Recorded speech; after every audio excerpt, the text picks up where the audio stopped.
तो आपको बताते हैं किस तरह से आखिर रेस्क्यू ऑपरेशन पूरा चल रहा है। देखिए किड्स, यहाँ पर जो ड्रिलिंग का काम पूरा होने के बाद सबको बाहर निकाला जाएगा, उसके लिए तैयारियां की जा चुकी है। एनडीआरएफ की टीम टनल के अंदर जाकर अब रेस्क्यू करेगी, यानी कि पाइप के जरिए फिर अंदर पहुंचेगी जहां पर मौजूद है। 32 इंच के पाइप के जरिए बाहर इनको निकाला जाएगा और उसकी चौड़ाई मैं बता रहा हूं 32 इंच की चौड़ाई है। और स्किड्स लगी जो टेम्परेरी ट्रॉलीज हैं उनको भी यहां पर लाया जाएगा। तो कुल मिलाकर इस वक्त तैयारियां पूरी हैं और कुछ घंटे बाद हम उम्मीद कर रहे हैं कि जो मजदूर हैं उनको बाहर लाया जाएगा। और जिसके बाद जो यहां पर साथ में 41 जो एम्बुलेंस रखे गए हैं, सबके लिए अलग अलग रखा गया है, उसके जरिए उनको फिर हॉस्पिटल तक पहुंचाया जाएगा ताकि उनके सब मॉनिटरिंग हो सके उनकी सेहत की। अब आपको बताते हैं कि रेस्क्यू पूरा होने के बाद अब बाहर किस तरह की तैयारियां की गई हैं। तो जैसे 41 एम्बुलेंस का जिक्र मैंने किया, उसके अलावा सिलक्यारा हॉस्पिटल में भी 41 बेड तैयार किए गए हैं। इसके साथ ही जरूरत पड़ने पर एयरलिफ्ट करने की भी तैयारी रखी गई है ताकि उनको देहरादून या फिर दूसरी जगहों पर लेकर जा सके। एम्स ऋषिकेश को भी अलर्ट मोड पर रखा गया है और उत्तरकाशी के एक अस्पताल को भी तैयार कर लिया गया है ताकि यहां पर जरूरत पड़ने पर एम्बुलेंस के जरिए जब 41 मजदूर लाए जाएंगे और जरूरत अगर उनको पड़ती है एक्स्ट्रा मेडिकल ट्रीटमेंट की तो उसकी भी व्यवस्था की गई है। अब आपको बताते हैं कि रेस्क्यू पूरा होने के बाद बाहर क्या क्या तैयारियां की गई। टनल के पास पुलिस एम्बुलेंस की तैनाती कर दी गई है। सिलक्यारा हॉस्पिटल में 41 बेड की जो जरूरत है उसे पूरा किया गया है। एम्स ऋषिकेश में भी एक बार हम फिर से बताते हैं कि किस तरह से तैयारियां की गई है। तो कुल मिलाकर अब इंतजार है कि बस चंद घंटे और हो सकता है कि 1-2 घंटे में खुशखबरी आ जाए। और एक बार फिर से हम आपको लाइव तस्वीरें दिखाते हैं कि किस तरह से इस वक्त टनल के पास सरगर्मियां काफी तेज हो गई हैं, क्योंकि जो खबर अभी मनीष ने हमें दी कि हो सकता है कि बस 1-2 घंटे के अंदर ही वो खबर आ जाए कि टनल के अंदर जो पाइपलाइन को डालने का काम था वो पूरा हो जाए। 50 मीटर से ज्यादा हो चुका है और करीब करीब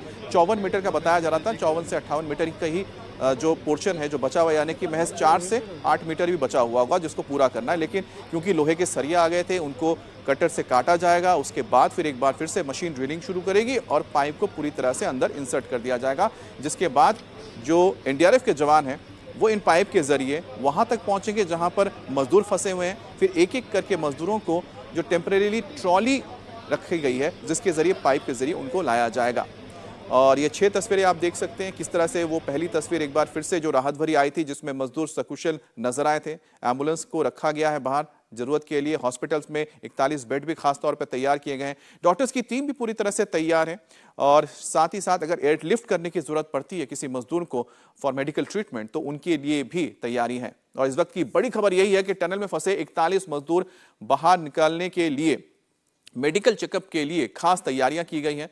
और ये शारीरिक जांच 3 स्तर पर की जाएगी बताया जा रहा है। पैरामेडिक्स होंगे, सीएमओ और चिन्याली सॉर्ट के अस्पताल में मजदूरों की जांच की जाएगी। तो मजदूरों को जब बाहर निकाला जाएगा उसके बाद सबसे बड़ा चैलेंज होगा, क्योंकि करीब करीब 12 दिन हो चुके हैं वो उस टनल के अंदर मौजूद थे। ऐसे में शारीरिक और मानसिक तौर पर कई सारे इफेक्ट्स होते हैं और यही वजह है कि डॉक्टर्स की जो टीम है वो टनल के बाहर भी मौजूद है। और मनीष प्रसाद से एक बार फिर से हम बात करते हैं। मनीष, डॉक्टर्स की जो टीम है वो भी तैयार है और करीब करीब 12 दिन हो चुके हैं। 12 दिन से ना उन्होंने सूरज की रोशनी देखी है, अंदर बंद है एक जगह पे। तो शारीरिक और मानसिक रूप से किस तरह की दिक्कतें उनको आ सकती है जब बाहर निकाला जाएगा? अमित, पहले तो आप ये समझिए कि ये कोई ब्लॉक चैम्बर नहीं है, बल्कि 2 किलोमीटर का एक पूरा एक्सेस है जहां पर वो आसानी से घूम फिर रहे हैं।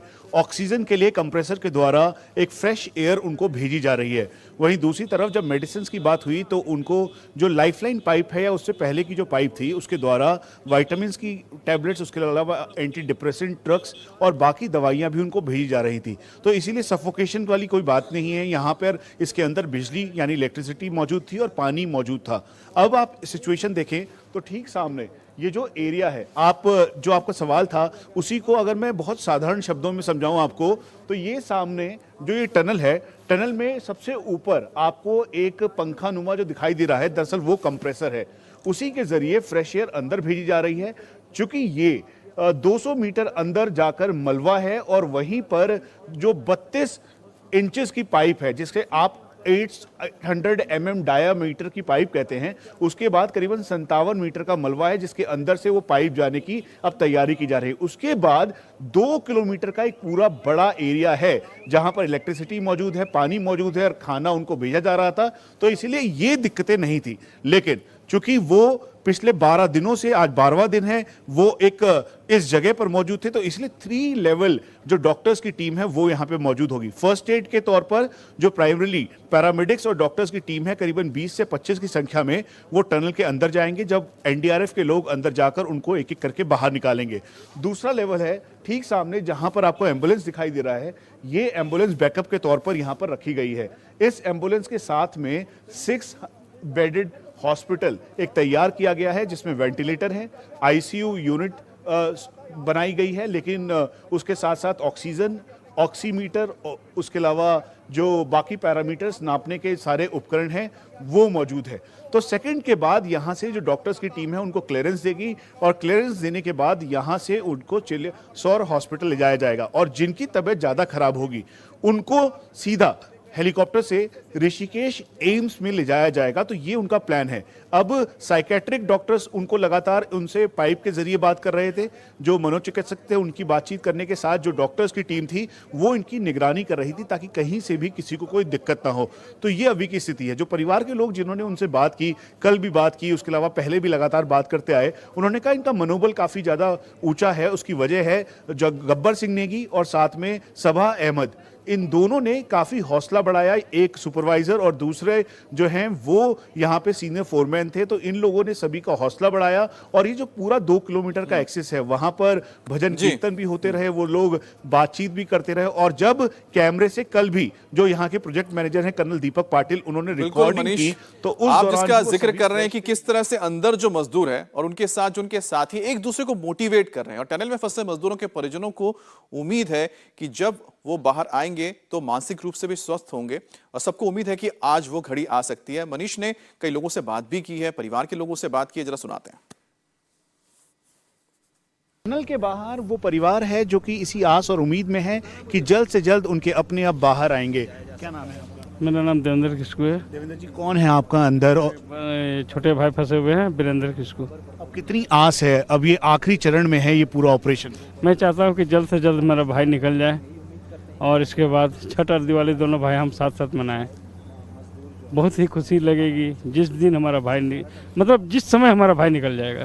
टनल के बाहर ही आप बैठ के इंतजार कर रहे हैं, ठंड बहुत है, रात बहुत। कुछ भी हो, भाई तो भाई है, कुछ भी हो। आपका क्या नाम? इंद्रजीत कुमार। आपके कौन कौन अंदर हैं और कितनी आस और उम्मीद इस बात की है कि अब जल्द निकल के आएंगे? क्योंकि सब कह रहे हैं 45 से 50 मीटर पाइप अंदर चला जा चुका है। अंदर तो मेरा भाई है, विश्वजीत नाम है, और एक रिलेटिव है जिसका नाम सुबोध कुमार है। तो उसके इंतज़ार तो आज 12वां दिन होने को जा रहा है, तो आज निकलने की खुशी है। तो उसका तो कोई अंदाज़ा नहीं है कि मैं कितना अंदर से खुश हूँ। और इसके साथ साथ शायद पूरा भारतवर्ष भी खुशी का माहौल होगा जब उन लोग बाहर निकल जाएगा। तो उम्मीद है कि बहुत खुश हो जाऊंगा। और उसके इंतज़ार में ठंड में तो दिन कट ही रही है, लेकिन ये ठंड बहुत कम ही लगेगी जब वो बाहर आ जाएंगे। जब आप बात करते थे अंदर से, क्या कहते थे वो?